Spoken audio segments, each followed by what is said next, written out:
नमस्कार, सुप्रभात। आप देख रहे हैं खबर एचपी और समय हो चला है हिमाचल की 25 बड़ी खबरों को जानने का। तो आइए एक नजर डालते हैं 25 बड़ी खबरों पर फटाफट अंदाज में। इससे पहले यदि आप वीडियो को लाइक नहीं किए तो लाइक कर दीजिए और चैनल को सब्सक्राइब कर लीजिए। सीबीएसई स्कूलों में जल्द होगी परीक्षा पास करने वाले शिक्षकों की तैनाती, काउंसलिंग शेड्यूल जारी। हिमाचल प्रदेश में सीबीएसई से मान्यता प्राप्त सरकारी स्कूलों में बोर्ड की ओर से आयोजित स्क्रीनिंग टेस्ट पास करने वाले सेवारत शिक्षकों की तैनाती की प्रक्रिया अंतिम चरण में है। स्कूल शिक्षा निदेशालय ने 24 जनवरी 2026 को सीबीएसई से मान्यता प्राप्त सरकारी स्कूलों में शिक्षकों की तैनाती के लिए चयन प्रक्रिया शुरू की थी। सभी कैडर के शिक्षकों ने इस चयन परीक्षा में भाग लिया और उनकी ओर से जबरदस्त प्रतिक्रिया मिली। स्क्रीनिंग टेस्ट में कुल 9821 शिक्षक शामिल हुए। इस योजना की न्यायिक समीक्षा और उच्च न्यायालय के आदेश के बाद स्कूल शिक्षा बोर्ड ने निदेशालय को परिणाम सौंप दिया। निदेशालय के अनुसार परिणाम उन शिक्षकों के सराहनीय प्रदर्शन को दर्शाता है जिन्होंने स्क्रीनिंग टेस्ट में भाग लिया था। हालांकि इस टेस्टों का आवंटन योग्यता या वरीयता के आधार पर किया जाएगा। पुनर्नियुक्ति पर रोक के बीच हिमाचल में लोक निर्माण विभाग ईएनसी को सेवा विस्तार। पुनर्नियुक्ति पर लगी रोक के बीच लोक निर्माण विभाग में एक अहम पद पर तैनात ईएनसी यानी कि engineer in chief Narendra Pal Singh को सेवा विस्तार दिए जाने का मामला चर्चा में आ गया है। प्रदेश सरकार की ओर से तबादलों व पुनर्नियुक्ति पर लगी रोक के बीच लोक निर्माण विभाग में एक अहम पद पर तैनात ईएनसी यानी कि engineer in chief Narendra Pal Singh को सेवा विस्तार दिए जाने का मामला चर्चा में आ गया। जहां एक ओर से सरकार ने प्रशासनिक पारदर्शिता और बनाए रखने के लिए तबादलों पर प्रतिबंध लगाया हुआ है, वहीं दूसरी ओर वरिष्ठ अधिकारियों को सेवा विस्तार देने के फैसले ने कई सवाल खड़े कर दिए हैं। हिमाचल पंचायत चुनाव, शिमला जिले की 441 पंचायतों का वोटिंग शेड्यूल जारी। जाने किस पंचायत में कब होगा मतदान। हिमाचल पंचायत चुनाव की तारीखों का ऐलान कर दिया गया। हिमाचल की 3754 पंचायतों के लिए 3 चरणों में चुनाव होंगे। वहीं शिमला जिले की पंचायतों में वोटिंग का शेड्यूल भी जारी हो गया। जिला निर्वाचन अधिकारी ने चुनाव कार्यक्रम जारी करते हुए स्पष्ट कर दिया है कि इस बार मतदान 3 चरणों में संपन्न कराया जाएगा, जिससे निष्पक्ष और सुव्यवस्थित चुनाव सुनिश्चित किए जा सके। शिमला जिले में कुल 3523 सीटों पर जनप्रतिनिधियों का चुनाव होना है, जिसके लिए 2405 मतदान केंद्र स्थापित किए गए। जिला शिमला में 441 प्रधान, 441 उप प्रधान, 2405 पंचायत वार्ड सदस्य, 211 पंचायत समिति वार्ड सदस्य तथा 25 जिला परिषद सदस्यों के लिए चुनाव करवाए जाएंगे। सचिवालय कर्मचारी संघ में घमासान, अध्यक्ष ने सीएम सुक्खू से लगाई न्याय की गुहार। हिमाचल प्रदेश सचिवालय के चतुर्थ श्रेणी कर्मचारी संघ में आंतरिक विवाद खुलकर सामने आ गया। वह संघ के निर्वाचित अध्यक्ष संदीप सिंह ने मुख्यमंत्री को प्रार्थना पत्र भेजकर महासचिव, प्रेस सचिव समेत अन्य पदाधिकारियों पर गंभीर आरोप लगाए हैं। उन्होंने संघ में अनुशासनहीनता, पद की अवहेलना और भ्रामक गतिविधियों का मुद्दा उठाते हुए निष्पक्ष जांच की मांग की है। प्रार्थना पत्र में संदीप सिंह ने कहा कि उन्हें करीब 300 कर्मचारियों ने लोकतांत्रिक प्रक्रिया से अध्यक्ष चुना है, लेकिन इसके बावजूद संघ के कुछ पदाधिकारी उनके अधिकारों को लगातार नजरअंदाज कर रहे हैं। धर्मशाला जेल में अप्रैल 2025 से मार्च 2026 तक कैदियों ने कमाए 1 करोड़ 42 लाख रुपए। जाने विस्तार से। लाला लाजपत राय जिला एवं मुक्त सुधार गृह धर्मशाला में सजा काट रहे कैदियों ने बीते वित्तीय वर्ष में 10 स्वरोजगार इकाइयों के जरिए 1 करोड़ 42 लाख 55 हजार रुपए की कमाई कर रिकॉर्ड कायम किया है। वह कभी जिन हाथों की पहचान जुर्म से थी, आज वही हाथ मेहनत और हुनर से नई कहानी लिख रहे हैं। लाला लाजपत राय जिला एवं मुक्त सुधार गृह धर्मशाला में सजा काट रहे कैदियों ने बीते वित्तीय वर्ष में 10 स्वरोजगार इकाइयों के जरिए 1 करोड़ 42 लाख 55 हजार रुपए की कमाई कर रिकॉर्ड कायम किया है। शिमला, कुफरी व ठियोग में भारी ओलावृष्टि, सेब और अन्य फसलों को नुकसान, मौसम विभाग की नई चेतावनी। हिमाचल प्रदेश की ऊंची चोटियों रोहतांग, सिंकुला, बरालाचा और कुंजुम में हल्का हिमपात हुआ है, जबकि शिमला शहर के अलावा कुफरी, फागू, ठियोग और मसोबरा में भारी ओलावृष्टि के कारण सेब और अन्य फसलों जिनमें मटर, गोभी आदि को नुकसान हुआ है, जबकि निचले क्षेत्रों में चल रही गेहूं की कटाई प्रभावित हुई है। मौसम विज्ञान केंद्र शिमला द्वारा जारी किए गए ताजा पूर्वानुमान के अनुसार 3 और 4 मई को लाहौल स्पीति और किन्नौर को छोड़ बाकी जिलों में कुछ स्थानों पर 40 किलोमीटर प्रति घंटे की रफ्तार से आंधी चलने और व्यापक वर्षा को लेकर चेतावनी जारी की गई है। हिमाचल प्रदेश कृषि विश्वविद्यालय ने मनाया 17वां दीक्षांत समारोह। 257 छात्रों को सम्मान मिले, गोल्ड मेडल व डिग्री।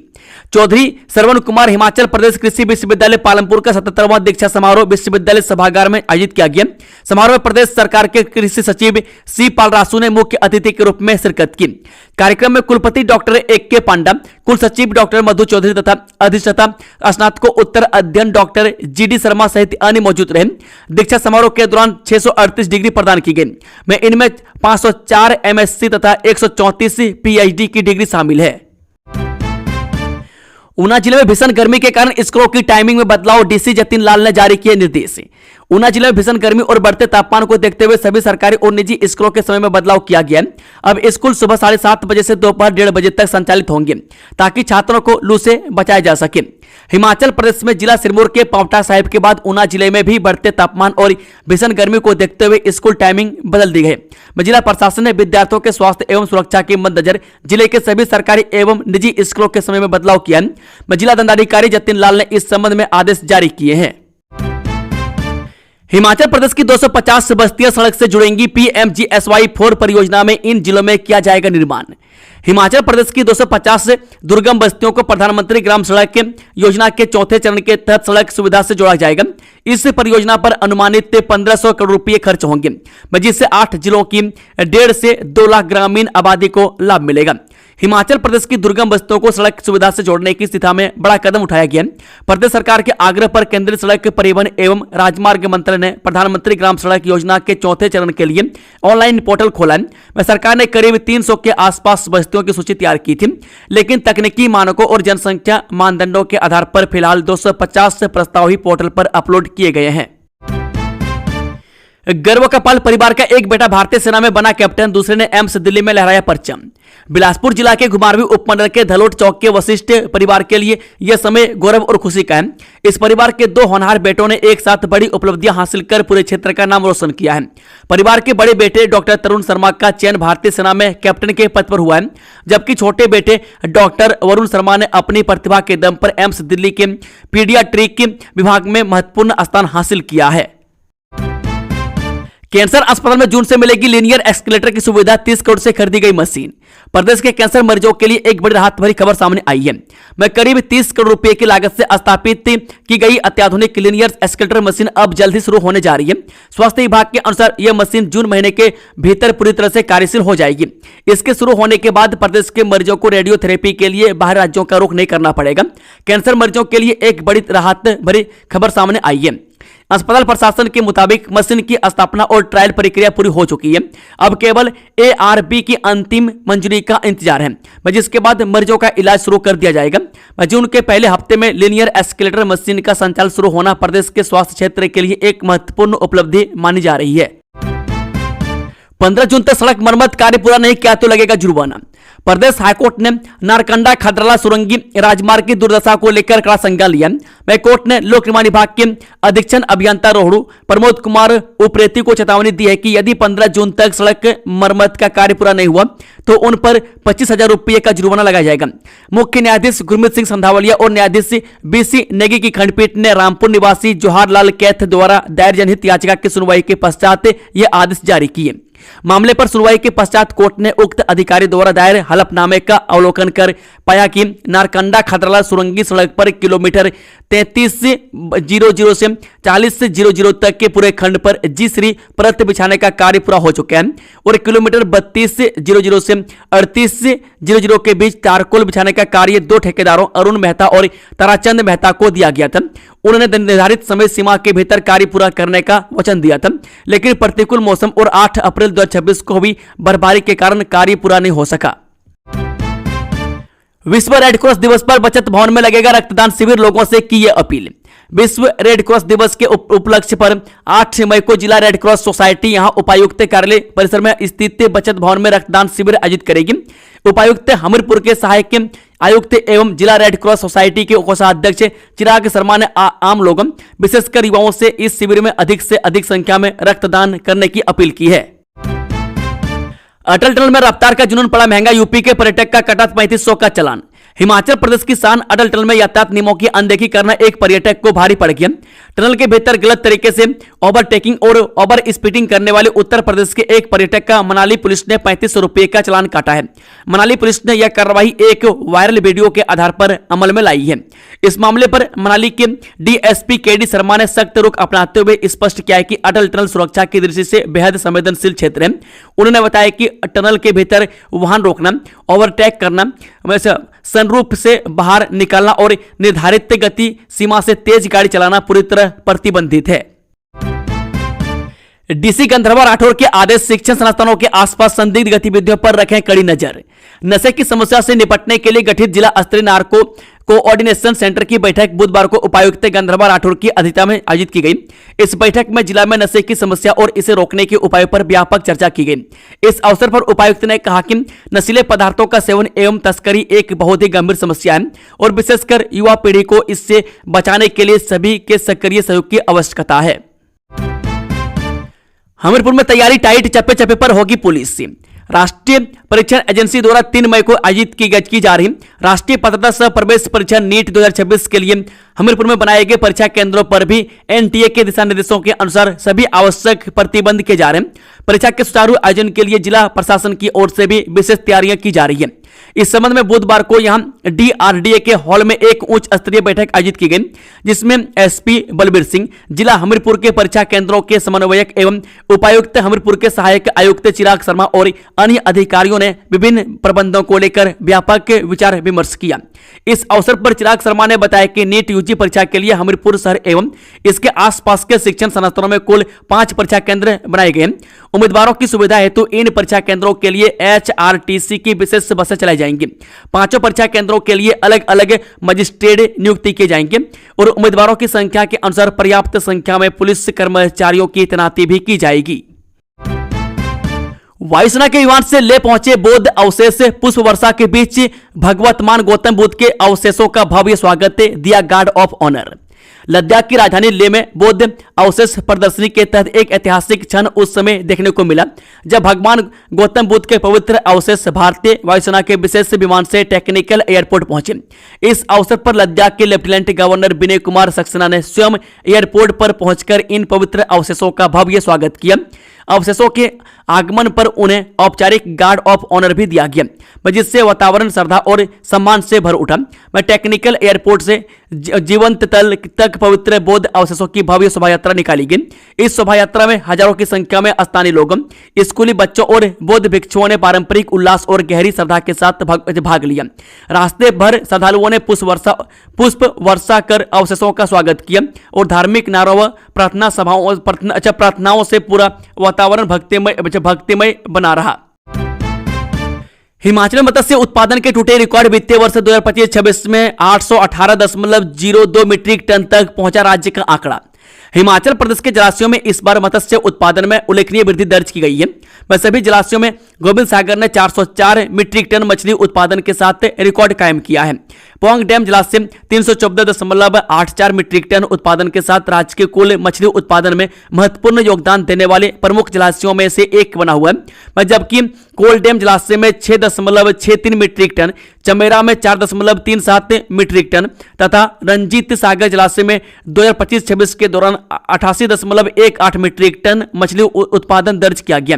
वित्तीय वर्ष 2025-26 में राज्य का मछली उत्पादन बढ़कर 1818.02 मीट्रिक टन तक पहुंच गया, जिससे पिछले 3 वर्षों में कुल 268.67 मीट्रिक टन की वृद्धि दर्ज की गई है।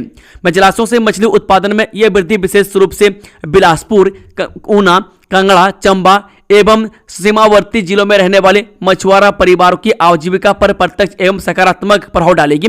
तुलनात्मक जलाशय मत्स्य उत्पादन आंकड़ों के अनुसार राज्य के प्रमुख जलाशयों से वर्ष 2022-23 के कुल मछली उत्पादन 549.35 के मुकाबले वित्तीय वर्ष 2025-26 में बढ़कर 818.02 मीट्रिक टन तक पहुंच गया, जिससे पिछले 3 वर्षों में कुल 268.67 मीट्रिक टन की वृद्धि दर्ज की गई है। सुन्नी डैम को 117 बीघा अतिरिक्त जमीन अधिग्रहण सरकार ने जारी की नोटिफिकेशन 13 गांव दायरे में। प्रदेश सरकार ने 382 मेगावाट क्षमता वाली सुन्नी डैम हाइड्रो इलेक्ट्रिक परियोजना को लेकर बड़ा कदम उठाते हुए अतिरिक्त निजी भूमि अधिग्रहण की प्रारंभिक अधिसूचना जारी कर दी है। एमपीपी एंड पावर विभाग द्वारा जारी नोटिफिकेशन के अनुसार परियोजना निर्माण के लिए 9-10-99 हेक्टेयर यानी कि 117-12-11 बीघा अतिरिक्त निजी भूमि की जरूरत बताई गई है। यह भूमि शिमला जिले की तहसील सुन्नी के मुंगाना, लुनसू जेसी और भराड़ा तहसील कुमारसन के मजरोगे तथा मंडी जिला की तहसील करसोग के भोरा, जकलीन, मगान, फफान, परलोग, बेलूढांग और खरियाली गांवों से अधिग्रहित की जाएगी। सरकार ने इस परियोजना को सार्वजनिक हित से जुड़ा बताते हुए अधिग्रहण प्रक्रिया शुरू की है। सरकार ने स्पष्ट किया है कि भूमि अधिग्रहण से पहले सोशल इंपैक्ट असेसमेंट कराया गया। यहां अध्ययन सोशल इंपैक्ट असेसमेंट यूनिट ने किया, जबकि प्रारंभिक जांच जिला उपायुक्त शिमला और मंडी द्वारा गठित टीम ने पूरी की। रिपोर्ट के अनुसार किसी भी परिवार के विस्थापन की संभावना नहीं है। कब आएगा 10वीं 12वीं का फाइनल रिजल्ट, जानिए पूरी जानकारी। हिमाचल प्रदेश स्कूल शिक्षा बोर्ड अब जल्दी 12वीं कक्षा का वार्षिक परीक्षा परिणाम घोषित कर देगा। इसके लिए सभी तैयारियां पूरी कर ली गई है। मई के पहले हफ्ते में शिक्षा बोर्ड रिजल्ट घोषित कर देगा। हालांकि यह रिजल्ट पहले ही निकल जाना था, लेकिन राष्ट्रपति द्रौपदी मुर्मू के शिमला दौरे के चलते रिजल्ट टालना पड़ा। अब बोर्ड की ओर से परिणाम मई के पहले सप्ताह में घोषित किए जाने की संभावना जताई गई है। परीक्षा परिणाम तैयार करने की प्रक्रिया अंतिम चरण में है। इस वर्ष 12वीं कक्षा की परीक्षा में कुल 81,411 अभ्यर्थी पंजीकृत हुए थे, जबकि 10वीं कक्षा में 93,564 विद्यार्थियों ने परीक्षा दी है। दोनों ही कक्षाओं के परिणाम को लेकर छात्रों और अभिभावकों में काफी उत्सुकता बनी हुई है। शिक्षा बोर्ड के सचिव डॉक्टर मेजर विशाल शर्मा का कहना है कि 12वीं कक्षा का परिणाम मई के पहले सप्ताह में घोषित कर दिया जाएगा। डीआरडीओ में शानदार जॉब, योग्य उम्मीदवार ऐसे करें आवेदन। जी हां, विकास संगठन की डीआरडीओ की प्रमुख प्रयोगशाला वाहन अनुसंधान एवं विकास प्रतिष्ठान यानी कि बीआरडीई ने जूनियर रिसर्च फेलो के पदों पर भर्ती निकाली है।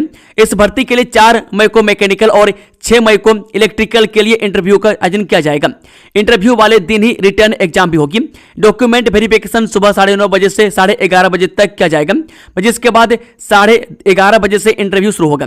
यह भर्ती 2 साल के लिए की जाएगी। इसे उम्मीदवारों के प्रदर्शन के आधार पर आगे बढ़ाया जा सकता है। पेंशनरों ने जल्द मांगे वित्तीय लाभ, पुलिस सेवानिवृत्त कर्मचारी कल्याण पुलिस संघ ने उठाई आवाज। हिमाचल प्रदेश पुलिस सेवानिवृत्त कर्मचारी कल्याणकारी संघ का राज्य स्तरीय सम्मेलन बुधवार को हमीरपुर में हुआ। इसमें सैकड़ों पेंशनरों ने भाग लिया तथा मांगों पर विस्तृत मंथन किया गया। संघ के प्रदेश अध्यक्ष चमन लाल ने पेंशनरों को पेश आ रही समस्याओं के बारे में बात रखी। पेंशनरों को उनके देय लाभ प्रदेश सरकार की तरफ से जारी नहीं किए जा रहे हैं। ऐसे में पेंशनर से सरकार से नाराज है। 2016 से लेकर 2022 तक देय भत्ते जारी नहीं होने तथा मेडिकल बिलों की अदायगी में देरी का मुद्दा सम्मेलन का मुख्य मुद्दा रहा। श्री नैना देवी से दर्शन कर रहे लौट रहे दिल्ली के श्रद्धालुओं की गाड़ी पलटी, बच्चों सहित 15 लोग थे सवार। हिमाचल प्रदेश की ऊंची पहाड़ी पर स्थित माता श्री नैना देवी के दरबार में मां के दर्शन करने के बाद श्रद्धालुओं की गाड़ी हादसे का शिकार हो गई। ट्रेवलर में दिल्ली से आए श्रद्धालु कोलावाला टोबा में सनटीना यात्री निवास के पास हादसे का शिकार हो गए।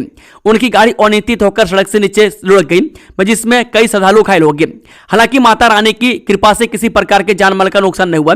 पुलिस और स्थानीय लोगों ने तुरंत मौके पर पहुंचकर घायलों की मदद की और घायलों को अस्पताल भेजा। थाना प्रभारी हरमान सिंह ने बताया कि ट्रेवलर में करीब 15 लोग सवार थे और 3-4 छोटे बच्चे भी थे। घायलों को तुरंत अस्पताल भेजा गया है। रामपुर में 218 बोतल अवैध शराब पकड़ी, 2 तस्कर गिरफ्तार। थाना रामपुर की पुलिस टीम ने नोगली क्षेत्र में गश्त के दौरान एक संदिग्ध वाहन को रोककर तलाशी ली, जिसमें विभिन्न ब्रांड की 218 बोतल अवैध शराब बरामद की गई। वाहन में सवार 2 युवकों को भी हिरासत में लिया गया है। शिमला जिला पुलिस द्वारा अवैध शराब के कारोबार के खिलाफ चलाई जा रही सख्त मुहिम में एक बार फिर बड़ी सफलता हासिल हुई है। थाना रामपुर की पुलिस टीम ने नोगली क्षेत्र में गश्त के दौरान एक संदिग्ध वाहन को रोककर तलाशी ली, जिसमें विभिन्न ब्रांड की 218 बोतल अवैध शराब बरामद की गई। पुलिस के अनुसार मंगलवार 29 अप्रैल 2026 को थाना रामपुर की टीम नियमित गश्त पर थी। डिप्रेशन से जूझ रही महिला ने ब्यास नदी में लगाई छलांग, जम्मू कश्मीर के 2 युवाओं ने बचाई जान। जिला मुख्यालय कुल्लू के अखाड़ा बाजार में वीरवार सुबह एक बड़ा हादसा होते होते टल गया। ब्यास नदी में एक महिला द्वारा छलांग लगाने के बाद जम्मू कश्मीर के 2 साहसी युवाओं ने अपनी जान जोखिम में डालकर उसे सुरक्षित बाहर निकाल लिया। युवाओं की इस तत्परता की हर तरफ प्रशंसा हो रही है। घटना सुबह करीब 8 बजे की है। अखाड़ा बाजार स्थित कार पार्किंग के समीप एक महिला ने अचानक ब्यास नदी के तेज और बर्फीले पानी में छलांग लगा दी। नदी का बहाव काफी तेज था, जिससे महिला पानी में बहने लगी। घटनास्थल पर मौजूद जम्मू कश्मीर के 2 युवाओं ने स्थिति को भांपते हुए बिना देरी के नदी में छलांग लगा दी। युवाओं ने बहादुरी का परिचय देते हुए नदी के एक तट से दूसरे तट तक तैरकर महिला को सुरक्षित बाहर खींच लिया। सिरमौर में अवैध खनन पर 32 वाहन जब्त, 21 से वसूला 99,500 रुपये जुर्माना। पुलिस द्वारा पिछले 2 दिनों में एसपी सिरमौर के निर्देश अनुसार अवैध खनन के विरुद्ध अभियान चलाया गया। इस दौरान विभिन्न क्षेत्रों में अवैध खनन गतिविधियों पर 53 वाहनों के चालान किए। मैं इनमें से 48 वाहनों के खिलाफ खनन अधिनियम जबकि 5 वाहनों के विरुद्ध मोटर वाहन अधिनियम के अंतर्गत चालान किए गए। मैं सभी वाहन अवैध खनन गतिविधियों में संलिप्त पाए गए। इनमें से 21 चालानों का मौके पर निपटारा करते हुए 99,500 रुपये का जुर्माना वसूला व शेष 32 चालानों के तहत संबंधित वाहनों को जब्त किया गया और इन मामलों को आगामी कार्रवाई के लिए संबंधित अदालत में भेज दिया गया है। गौशाला में लगी भीषण आग, 850 क्विंटल तूड़ी जल राख, 10 लाख रुपए का नुकसान। कांगड़ा जिले के उपमंडल ज्वाली के अंतर्गत ग्राम पंचायत हार में स्थित श्री मणि महेश सेवा दल द्वारा संचालित गौशाला में गुरुवार सुबह भीषण आग लगने से लाखों रुपए का नुकसान हो गया। आग की चपेट में आने से मवेशियों के लिए रखा गया करीब 850 क्विंटल भूसा यानी कि तूड़ी जलकर पूरी तरह से राख हो गया। जानकारी के अनुसार गौशाला के शेड में मवेशियों के चारे के लिए करीब 9 ट्रक तूड़ी डंप करके रखी गई थी, जिसमें गुरुवार सुबह अचानक आग लग गई। जब गौशाला के कर्मचारियों ने शेड से धुआं निकलते देखा तो वे तुरंत सतर्क हो गए। देखते ही देखते आग ने विकराल रूप धारण कर लिया। वहीं घटना की सूचना तुरंत अग्निशमन विभाग ज्वाली को दी गई। उधर आग लगने की खबर मिलते ही श्री मणि महेश सेवा दल गौशाला के सदस्य मंजीत कोंडल, अनिल छांगु, योगेश चौधरी, रामनाथ शर्मा, पवन छठ, कर्म सिंह, रोहित, अवतार सिंह और फार्मासिस्ट डॉक्टर कुलविंदर समेत अन्य कर्मचारियों तुरंत मौके पर पहुंच गए, जिन्होंने आग पर काबू पाने के लिए हर संभव प्रयास किया। वह सभी ने अपनी जान जोखिम में डालकर ट्रैक्टर, ट्रॉली और जेसीबी मशीन की मदद से जलती हुई तूड़ी को बाहर निकालने की कोशिश की, ताकि आग को फैलने से रोका जा सके। इस दौरान अग्निशमन विभाग की टीम भी मौके पर पहुंची और आग बुझाने में जुट गई, लेकिन तब तक अधिकांश भूसा जलकर राख हो चुका था। भारत ने अपनी शर्तों पर रोका ऑपरेशन सिंदूर, हम लंबे युद्ध के लिए तैयार थे, राजनाथ सिंह। रक्षा मंत्री राजनाथ सिंह ने गुरुवार को ANI नेशनल सिक्योरिटी समिट 2.0 के दौरान ऑपरेशन सिंदूर को लेकर बड़ी बात कही है। रक्षा मंत्री ने कहा कि भारत पाकिस्तान के खिलाफ लंबी लड़ाई के लिए तैयार था। उन्होंने कहा कि भारत ने अपनी शर्तों पर ऑपरेशन सिंदूर को अपनी मर्जी से रोका था। नेशनल सिक्योरिटी समिट 2.0 को संबोधित करते हुए राजनाथ सिंह ने पाकिस्तान को अंतर्राष्ट्रीय आतंकवाद का केंद्र बताया। साथ ही उन्होंने आतंकवाद की विचारधारा और राजनीतिक जड़ों को उखाड़ फेंकने की अपील की। हिमाचल में पानी के नए कनेक्शन पर रोक, बर्बादी पर बिना नोटिस होगा ये एक्शन। हिमाचल प्रदेश में गर्मियों की शुरुआत के साथ ही पेयजल संकट ने दस्तक दे दी है। पहाड़ों की ठंडी वादियों में इस बार पानी की स्थिति चिंताजनक बनती जा रही है। सर्दियों और प्री मानसून सीजन में सामान्य से कम बारिश होने के कारण प्राकृतिक जल स्रोतों का जल स्तर तेजी से गिर रहा है। नदियों और धाराओं में पानी कम होने लगा है, जिससे पेयजल योजनाओं पर दबाव बढ़ गया है। कई इलाकों में पानी की सप्लाई प्रभावित होने लगी है। इसी गंभीर स्थिति को देखते हुए जल शक्ति विभाग ने प्रदेश भर में नए पानी के कनेक्शन देने पर रोक लगाने का बड़ा फैसला लिया है। हो जाए सावधान, व्हाट्सएप पर लॉटरी का झांसा दे रहे साइबर ठग, जानिए कैसे करें बचाव। साइबर ठग आए दिन लोगों को ठगने के लिए नए नए तरीके आजमा रहे हैं। अब साइबर ठगों की नजर व्हाट्सएप यूजर्स पर है, क्योंकि इसकी संख्या बहुत ज्यादा है। वहीं इन इंस्टेंट इमेजिंग ऐप व्हाट्सएप आजकल हैकिंग का शिकार होता जा रहा है। व्हाट्सएप पर एक नया घोटाला सामने आया और स्कैमर्स अब लोगों को ठगने के लिए लॉटरी का झांसा दे रहे हैं। इस तरह की ठगी के मामले सामने आने पर साइबर सेल शिमला ने भी इस बारे में एडवाइजरी जारी की है। बताया जा रहा है कि ऐसे अधिकतर स्कैमर से विदेशों में स्थित हैं और एक संदेश के साथ भारतीयों को आकर्षित करते हैं। उन्होंने कहा ऐसा कोई मैसेज आता है तो उस मैसेज को इग्नोर कर दें, क्योंकि यह फ्रॉड है। व्हाट्सएप संदेश नोट करता है कि उस पंजीकृत नंबर को लॉटरी के लकी ड्रॉ प्रतियोगिता में चुना गया और उपयोगकर्ताओं को 25 लाख रुपये नगद इनाम मिलेगा। ऐसे साइबर धोखाधड़ी में धोखेबाज अनजान नंबरों से पीड़ितों को व्हाट्सएप संदेश भेजते हैं। उनमें से ज्यादातर +92 पाकिस्तान के ISD कोड से शुरू होते हैं। वह 25 लाख और उस लॉटरी का दावा करने के लिए उन्हें किसी ऐसे व्यक्ति से संपर्क करना होगा जिसका नंबर उसी व्हाट्सएप संदेश में दिया गया। वह जब पीड़ित राशि का दावा करने के लिए वहां दिए गए नंबर पर संपर्क करता है तो धोखेबाज उसे बताता है कि उन्हें पहले लॉटरी के प्रसंस्करण के साथ साथ GST आदि के लिए एक निश्चित वापसी योग्य राशि का भुगतान करने की आवश्यकता है। एक बार जब पीड़ित उस पैसे को जमा कर देते हैं तो वे किसी न किसी बहाने से ज्यादा पैसे की मांग करने लगते हैं। दोस्तों, खबरों का सिलसिला यह समाप्त होता है। अगर जानकारी पसंद आई तो वीडियो को लाइक, शेयर, चैनल को सब्सक्राइब जरूर कर लें। Thank you, all the best. जय हिंद, जय भारत, जय हिमाचल।